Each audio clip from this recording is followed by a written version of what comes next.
Okay, tritones part 2. The tritone is very important in functional harmony. The diatonic dominant chord is used to establish the key when it resolves to the tonic. The dominant chord in triad form already contains that leading tone, which makes it want to resolve to the tonic. So since we're in the key of C, the last note in the scale is B, and since B and C are that half step apart, as well as B being the last note in the scale, this is that leading tone of the major scale. And interestingly, when you use a note as a third, so in this case we're actually building a chord, and the third is that B actually functions very strongly in this chord, and it's wanting to resolve to that C chord.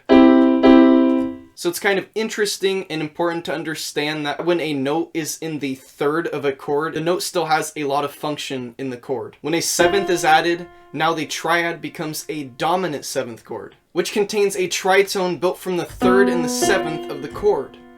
Additionally, a diminished chord is built on the 3, 5, and the 7 of the dominant seventh chord, and the diminished chord is always a tritone if you don't play that third. So a diminished chord has that tritone in it, and then it has that third right in the middle of it, because from that first note you go up 3 semitones, and then from that next note you go up another 3 semitones. And last, the diminished seventh chord has 2 tritones in it, making it a harmonically deceptive chord. The 2 tritones come from the 1 and the 5, and then also that 3 and the 7.